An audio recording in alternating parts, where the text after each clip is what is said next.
ካንድልስቲክ ስትራቴጂ ሲባል ሰምታችሁ ይሆናል። ግን ምን እንደሆነ ብዙዎቻችሁ በደንብ አታውቁም። በዛሬው ቪዲዮ ስለ ካንድልስቲክ አመጣጥ፣ ማን እንዳመጣው እንዲሁም ካንድልስቲክ እንዴት እንደሚሰራ በዚህ ቪዲዮ እናያለን። ወደ ቪዲዮ ከመግባታችን በፊት ለዚህ ቻናል አዲስ ከሆናችሁ ቻናሉን ሰብስክራይብ እንዲሁም ቪዲዮ ላይ በማድረግ አበረታቱን።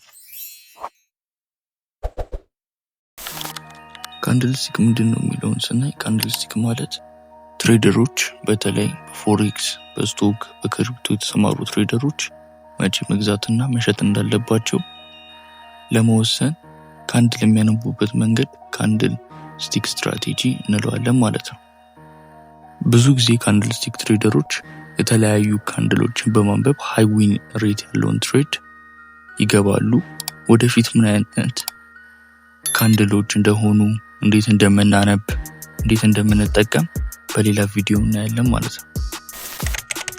ሌላኛው ካንድልስቲክን ማን ጀመረው፣ የት ተጀመረ የሚለውን ጥያቄ ስናነሳ የጀመረው ሰው ሆማሙን ሲሳ ይባላል። ይህ ሰው ጃፓናዊ ሲሆን ሩዝ ነጋዴ እንደነበረ ይታወቃል።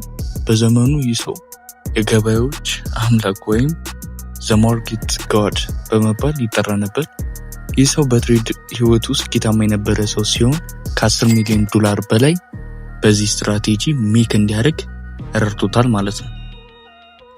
በመጨረሻው ካንድልስቲክ እንዴት ይሰራል፣ how it works የሚለውን ስናይ ካንድልስቲክ ያው ከስሙ እንደምንረዳው እንዴት አይደንቲፋይ ይሆናሉ የሚለውን ስናይ በመጀመሪያ ሁለት ካንድሎች ይኖሩናል። እነሱም ቡሊሽ ካንድል ኤንድ ቤሪሽ ካንድል ሲሆኑ ምስሉ ላይ እንደምታዩት አንደኛ አንድ ካንድል ሃይ እና ሎ ይኖሩታል። ሁለተኛ በነዛ ካንድል ላይ ኦፕን ፕራይስ ኤንድ ክሎዝድ ፕራይስ የሚባል ነገር አለ፣ ያው ቀስቱ እንደሚያሳያችሁ። ሶስተኛ ላይ ደግሞ ሃይ እና ሎ በካንድልስቲክ ቲዮሪ ሃዩ አፐር ሻዶ፣ ሎው ደግሞ ሎወር ሻዶ በመባል አይደንቲፋይ ይደረጋሉ ማለት ነው። እስከዚህ ድረስ ለተከታተላችሁ እናመሰግናለን። የዚህን ቪዲዮ ፓርት 2 በቅርቡ እንለቅላችኋለን። እስከዛው ድረስ የቴሌግራም ቻናላችን መቀላቀል እንዳትረሱ። ሊንክ ዲስክሪፕሽን ላይ ያለላችሁ። ይመቻችሁ።